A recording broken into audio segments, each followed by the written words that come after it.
I'm David, and in this video I'll cover the importance of scopes when it comes to writing code in Java.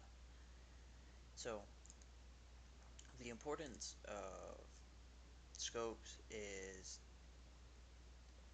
what is technically being visible in the program. Right here it states right here the definition. Um, Scopes is the visibility of variables and methods in one part of a program to another part of that program. To make it into simple and you know be able to be comprehended easily, um, I set up an example right here. So I have these set variables right here, num1, num2, num3. What you can see is if you look closely right here towards the left of all this code, you can see how there's like kind of like a little highlight around these curly braces, like a little box, and then this line. This kind of tells you that the variables are within um, this scope, at this segment of method, that being the main method.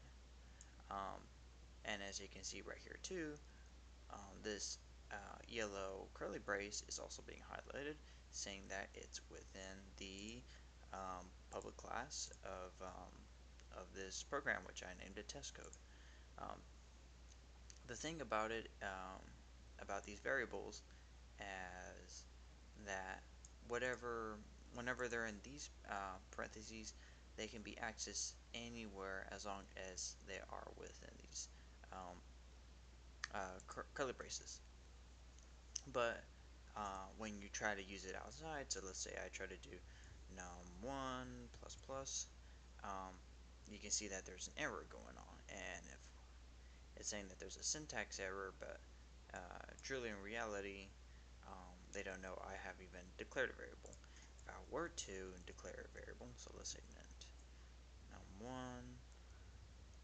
um, I'm just gonna go just at least declare it right there. You can see that everything's perfectly fine, and that means that anywhere within this scope, num1 could be accessed. Um, and so that can be within this main method or even inside of this for loop. So I'm going to go take that away. Um, Another good example of how scopes normally can be overseen is when it comes to things like for loops, ifs, while loops, where you put variables within when you put variables within these scopes. So let's say I initialized and declared num1 to be inside of the for loop, but when I try to access num1, um, you can see that it's not shown here as an available variable. As you can see, this is IntelliSense, which I covered in a different video. Um, so if I try to type out num1, let's say I was trying to increment it, you can see that this variable cannot be resolved. Reason being is the variable technically does not exist um, in the main method. It only exists within the for loop. So if I were to bring this over here, and you can see now everything is fixed. Another neat feature is if I were to declare initialize here, um, everything is just fine. Um, because technically these two are separate. They're separate variables. They just happen to have the same kind of reference in a way, but these are technically two separate variables.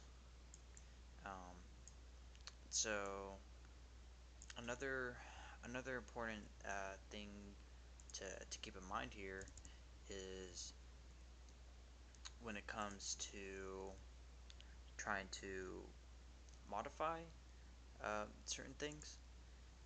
So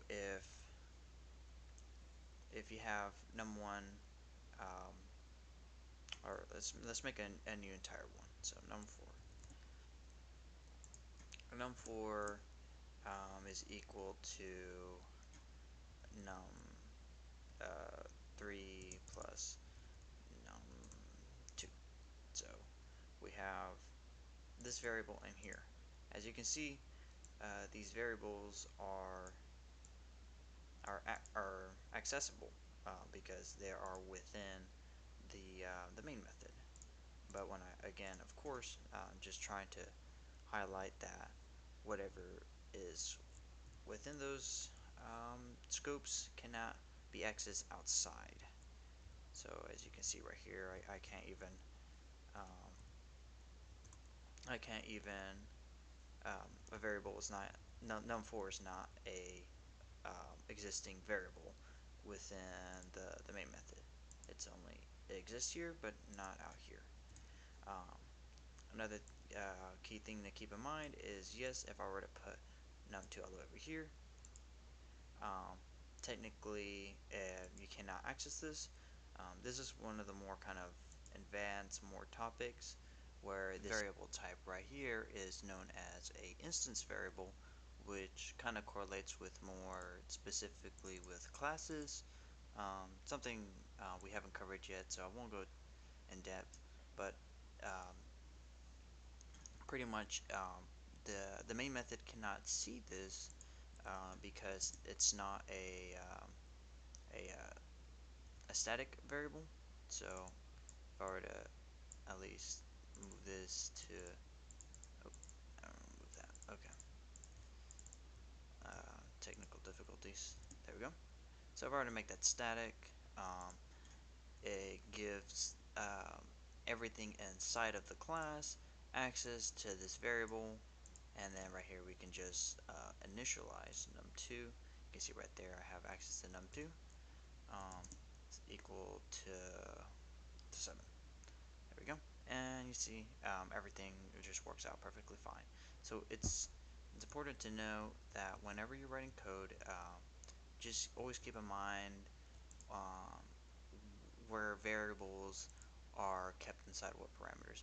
Not even just variables, this could also be more of the kind of the logical type of errors, more like when it comes to printing things. Um, Especially when you're trying to print things in a for loop, it could be kind of tricky because you could accidentally print something um, more than more than you intended it to be, even though it didn't give you a syntax error. The outcomes are not what you desired.